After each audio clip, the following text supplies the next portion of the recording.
Hello everyone and welcome back for episode 14 of Welcome to the Dark Sun, also known as the one where we just gamble and refuse to do our real job.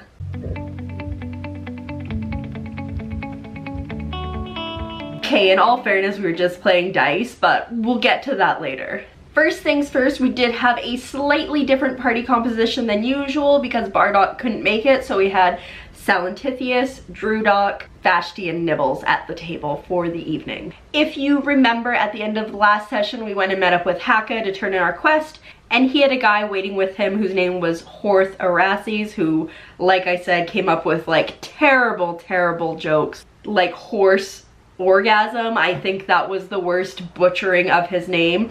Thanks, Vashti. But basically, he's the cleric of the Earth Shrine, which is up in the Ringed Mountains. He's old now. For some reason, he didn't bring a weapon with him, so he needed someone to escort him back home safely, which we agreed to do. And now, come to think about it, I don't think he paid us for it. But, oh well, we got paid in friendship. Before we set out from Tyr, though, we did drop off some chariots to get repainted because Salentithius and Nibbles have a design around their chariot with like pictographs about all the missions we've completed. So we needed to add a couple more to that. And last session, Drewdock picked up a raider chariot, and so we wanted that repainted so it wouldn't be just covered in blood. Once we got everything sorted, we grabbed supplies and we decided to walk to the Ringed Mountains because one, there were only 4 of us, so there were 4 of us plus Horth, which meant we needed to have 3 chariots, which is just a pain. And 2, it's not like we could bring the chariots all the way up into the mountains to the shrine, so we would have had to leave them somewhere, and there was a good chance we'd either have to leave them and hope for the best, or leave them far away anyways, so we decided just to walk. It was only 2 days, no big deal. On the first day, we had barely got out of Tyr when all of a sudden there was an earthquake. As happens, Salentithius failed that save, which is crazy because like Salentithius fails every single save on an earthquake. She just like doesn't know how to deal with it. So, you know, we continue on the way. A couple hours later, we see something in the distance that maybe looks like dust. Turns out it's smoke. And Horth tells us it's a Minthar settlement. It's like a trading outpost kind of thing. And it's on fire. We decide to not go investigate, which turned out to be a really good thing because there in the distance, rising out of the ashes, is the Dragon of Tyr. So I think we really avoided a bad situation by just skirting around it.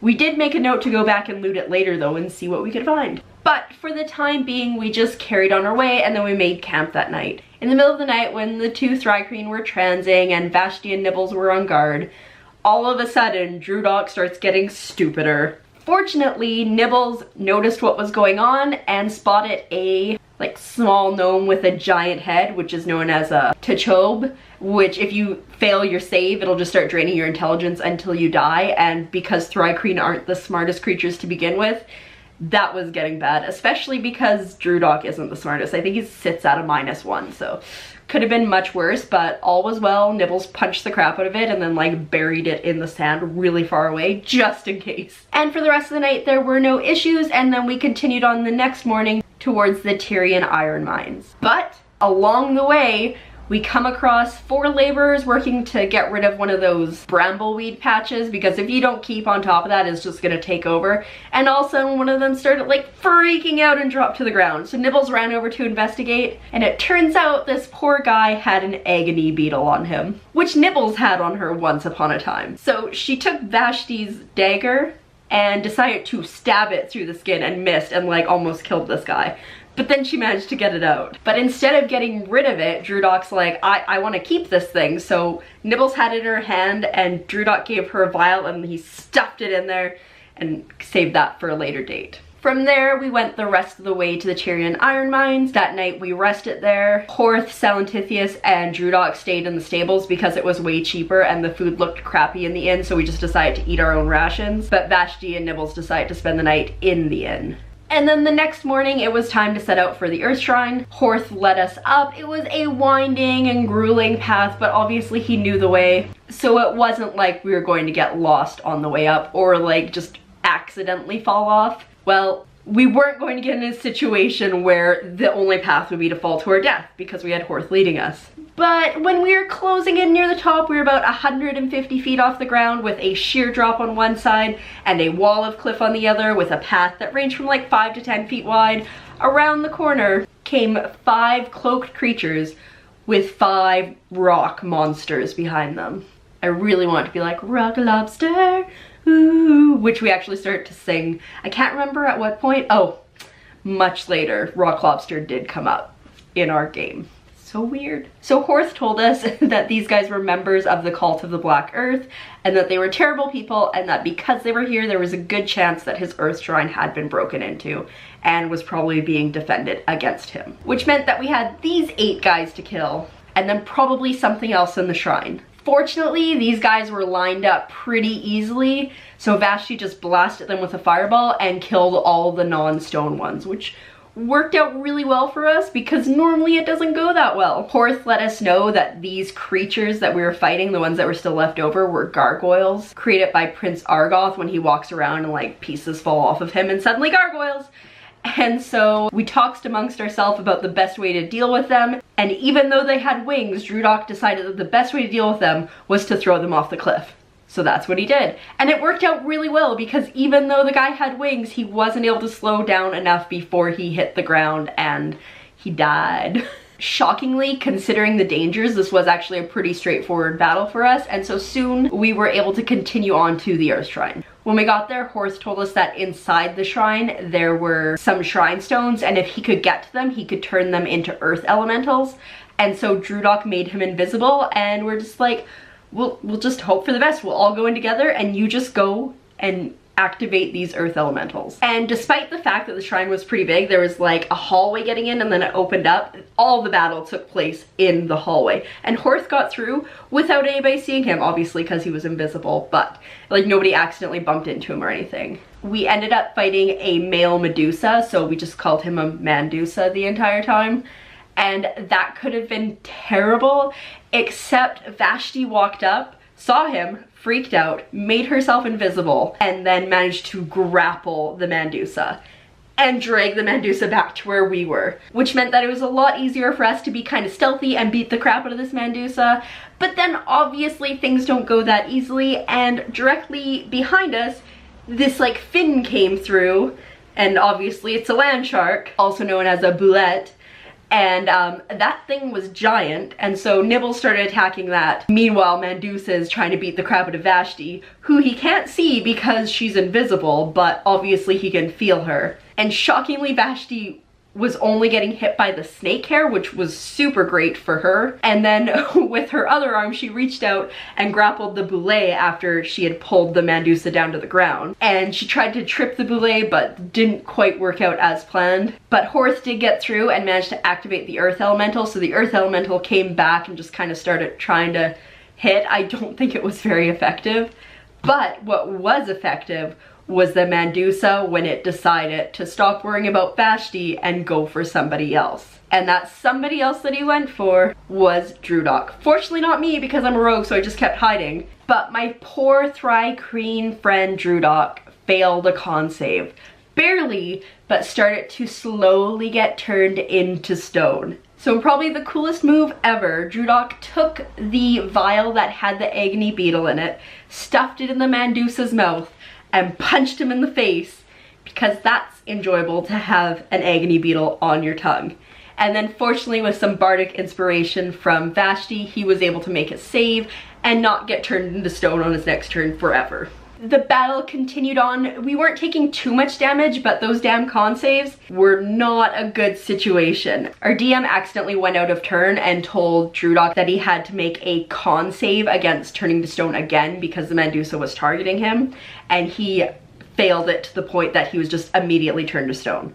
Fortunately, we then realized that it's on the player's turn if the player is within 30 feet of the Mandusa that he has to make that save. So we had one more round before it got to Drudok, and Salentithius managed to kill the Mandusa before then. Like, that was that close to just not having my Thri-Kreen friend around anymore. But it all turned out in the end. Nibbles took care of the boulet, and Horth was super excited and very happy with us for saving his shrine. He told us that we could spend the night there, but the only thing we weren't allowed to do is mess with and like trample the grass in the middle of the shrine. So Drudok said, hey Salentithius, aren't you a rogue? You should steal some grass. And so he played some music to distract everybody, and I managed to steal some grass from the Earth Shrine, which like feels like probably a bad thing, but I'll bring it back to Bardock and see if he can plant it in our garden in our house. So we rested there that night. Obviously nothing happened, and the next day we left to go down the mountains and to go check out that outpost that we had seen burning. Well, we get to the bottom of the mountains and these rocks start rolling towards us. So like Salentithius isn't an idiot, so he just starts running because it's probably cactuses, and it was. They were rock cacti, and this is where rock lobster came into play. And so we talked about rock lobster for a little bit too long. It's a good song though, so if you haven't heard it, just go check it out. When we get to the outpost, pretty much everything is in ruins. It's all been burnt down, but the fire's out. But we do see 4 Thri-kreen, and they've got like a bunch of pottery and stuff. Because Salentithius and Drudok are both Thri-kreen, they were like, hey friends, like what's up? And they were like very much not interested in being friends. They were like, get out of here. And we're like, but we just want to be friends. And then Drudok put one of them to sleep, who then dropped all the pottery and shattered it. So much for loot. And we ended up knocking out another one, and then Vashti put a spell on them so they were frightened of him and had to just kind of run away indefinitely. It was a decent score despite the fact that there wasn't really much left there, and we got 13 small gems worth about 100 CP each, so I mean, it was worth us stopping. Nothing happened that night, and the next day when we're going along, we wake up and it is blowing sand everywhere. Which means that we can't see things coming towards us, and all of a sudden, like 70 feet in front of us, we see like this mix of a lion and a brass dragon. Nibbles sees that it's struggling in the sand, so she goes up to him and offers him her sand wrap that she usually wears around her head to protect against the blowing sand. And he's actually very grateful for it, and he introduces himself as Mencalf, and he is a dragon. We talk to him for a bit. He says he's hunting. We check to see if he needs rations at all or water, and he says he's okay. But for helping him out, he does give us some information about these creatures called Jozals, which our DM described them to us as like Dino from the Flintstones, so I'm just imagining Dino in like this really harsh setting, but he's like this really cute cartoon character. I guess you could imagine him from like the live action one, but no, I'm envisioning the cartoon one. So he's seen 4 of them relatively recently, and they're actually really good at finding magical items, and so he suggests, you know, if you want some magical items, try to track these down and see what they have. And then when we're done with that interaction, he just kind of flies away, so that's good. I kind of wish we could have given him goggles, because it would have been really hilarious to have him with like goggles and a head wrap and just like flying through the air. Finally, we get back to the city of Tyr, and at the gates to get in, there's this huge line waiting there with the Templars slowly letting people through. And when we get to the front of the line, we see that it's our maybe friend, the King of the Beetles. And this time, we ask him what his name is, and his name is Nebuchadnezzar. And when he told us that, Salentithius was like, bless you. Nebuchadnezzar, bless you. Anyway, I thought it was funny. So he tells us that he's looking for a new apprentice, and so he's going like too skinny, too fat, too old. And Nibbles is like, well, what about Bardock? And he's like, no, Bardock's an idiot. And we're like, we understand. We tried to talk to him for a little bit more, but he was not interested in us, so we decided to go all the way to the Elven Market and meet up with Haka to get payment for the quest. And I actually found in my notes that he did pay us for this quest, so way to not chintz out Haka. He actually gave us a potion of speed fruit, which will probably be super helpful considering we're going to come up to kind of our boss fight very soon. And he had 2 more quests for us. One was to go see Nebo, who was the blacksmith that we helped a while ago blowing up some storeroom by the ziggurat, if you remember. And the other one is that Gattakus, the promoter for the arena or the gladiator battles, is looking for a chariot team for racing, which I'm not at all interested in because it just sounds like a melee. We decided to go see Nebo, but first things first, I want to go meet up with my Thri-kreen contact, Khalid, who's usually like down some back alley in the Shadow Square. He told us that the ziggurat's almost finished, which I think we did hear from somebody else, but rumor has it that once it's done, the slaves are going to be released, which we believe to mean that all the slaves are going to be killed, although the optimistic slaves believe that that means that they're going to get their freedom, but probably not. And then we talked to him about poison, and so myself and Drudok decided to buy some poison from him, so it'll be a couple weeks before he can source that for us, but It seems like some pretty good stuff. So next we had to see Nabo, and like as soon as we got there, she closed her shop, she shuttered the blinds, and she like ushered us into the back room. And she was like, excellent, you're the people I need for this task. But we aren't allowed to ask questions. Basically, there's going to be a meeting in the Noble District, and she needs someone to guard the back door and to let people in who know the password, and if they don't know the password, to dispose of them. We asked if we'd have to kill them, and she said there was a good chance we would have to because they don't want attention drawn to this meeting. And the password is phenomena. Okay, well, it's just phenomena, but every time someone came who knew the password, I was like because you can't not. So before we headed to the back alley, because it was a couple hours later, we picked up some dice sets and we picked up some cards and we picked up another game, and then we made our way there. We met up with Nabo. She was like, okay, here's the situation.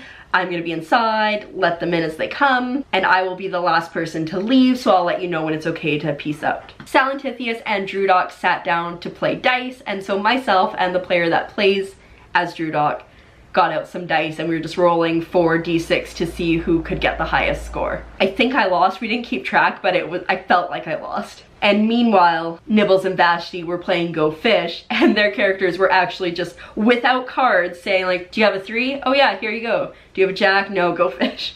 Which was like so weird, but also really awesome. So the first person that comes down the alley is a gladiator mall. We're like, what's the word on the street? And he goes, phenomena, and we go, do, do, do, do, do, and we let him in. And we peeked inside, and there were like some merchants and some other nobles there, and now there's a gladiator, so it's kind of a weird demographic of people getting together for this meeting. Next, 2 drunk elves came down the alley, and we were just like rolling dice and playing cards. We asked them if they wanted to join, but they just kind of kept going, which was good because we didn't have to deal with them at all. After that, Neith from the Veiled Alliance came along, so we knew this guy, and we asked him the password, and he said phenomena. So that was great. We let him in. It was really hard not to do the do do do do do. And then, you know, we waited for a while longer, and then this really nervous looking person came down, and he comes up and he's got a cloak on, but when he pulls the cloak down, we see it's Aseneth, who's also a member of the Veiled Alliance, and he does not know the password. So Vashti's like, let's just kill him, which is like typical Bardock thought, but we're like, no, like this is our friend, and he's like saying all sorts of words that are not the password. So before we could figure out what to do, Drewdock put him to sleep, and we're like, but what do we do with the body?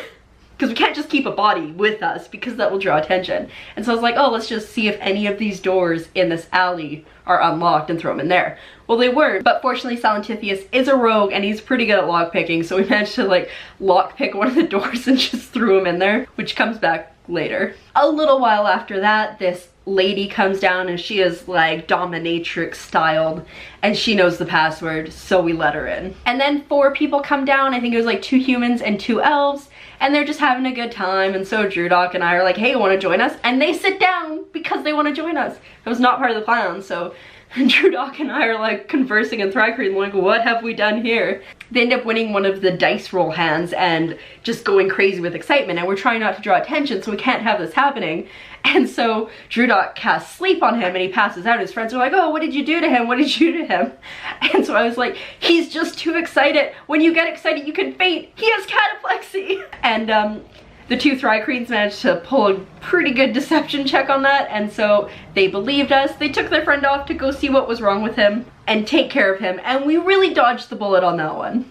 All of a sudden, there's like a lot of banging and barking in one of these houses, and here comes Aseneth popping out of the door that we locked him in, and he's yelling, phenomena, phenomena, phenomena, do, do, do, do, do.